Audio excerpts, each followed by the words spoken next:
નમસ્કાર વાલા વિદ્યાર્થી મિત્રો, કેપી કોચિંગમાં સૌનું હાર્દિક સ્વાગત છે. વિદ્યાર્થી મિત્રો, આપણે જોઈ રહ્યા છીએ ધોરણ 5 વિષય કેકારવ, તેનો પાઠ 3 સવારે સળવળ.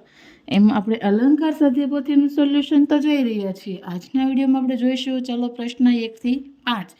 તો જોઈએ પહેલો પ્રશ્ન, કાવ્યમાંથી સમાન અવાજવાળા શબ્દો શોધીને લખો. પહેલું મિનારે, તો જવાબ આવશે ઉતારે. 2 ગાલે, તો જવાબ આવશે ભાલે. 3 ગાણે, તો જવાબ આવશે વહાણે. 4 તરંગે, તો જવાબ આવશે રંગે. ઓવારે, તો ફુવારે. છોળે, તો હિંડોળે. પ્રશ્ન 2, કાવ્ય પંક્તિની યોગ્ય જોડ બનાવો. તો ઉત્તર છે CADB.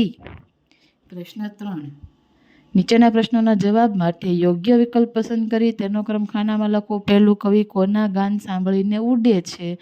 તો આશાના. બ મોરલાના. ક વાયરાના. જવાબ આવશે બ મોરલાના. 2 કવિ દરિયાના હિંડોળામાં શું કરે છે? ઓપ્શન છે અ પઢે છે, બ ઝૂલે છે, ક નાચે છે. તો જવાબ છે અ પઢે છે. 3 કવિ મહેલના મિનારે શું કરે છે? ઓપ્શન આપેલા છે અ નાચે છે, બ ઉડે છે, ક થંભે છે. તો આનો જવાબ આવશે ક થંભે છે. 4 કવિ જાગીને કપાળમાં શું ધારણ કરે છે? તો જવાબ આવશે બ ચંદન. પ્રશ્ન 4, કાવ્ય પંક્તિ પૂર્ણ કરો. હારે અમે ઉડ્યા. તો આપણે લખીશું હો મોરલાના ગાણે કે વાયરાના વહાણે. બીજી લીટીમાં લખીશું આશાના સુકાને કે રંગ રંગ વાદળિયા હારે અમે થંભ્યા.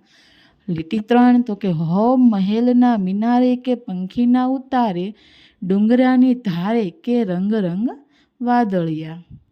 પ્રશ્ન 5, પાઠ્યપુસ્તક પાના નંબર 35 પર આપેલું શિક્ષિકાબેનનું વર્ણન વાંચી તમારા ગુજરાતીના શિક્ષકનું વર્ણન કરો. તો આપણે લખીશું શોભનાબહેન મર્યાદાવાળા લાગે છે. તેમના વાળ લાંબા છે અને તેનો ચોટલો બાંધીને રાખે છે. તેમણે ગુલાબી રંગની સાડી પહેરી છે. તેમના હાથમાં પર્સ છે અને ખંભે લટકાવી શકાય તેવી થેલી પણ છે. તેમની ઊંચાઈ લગભગ 5.5 ફૂટ હોવી જોઈએ.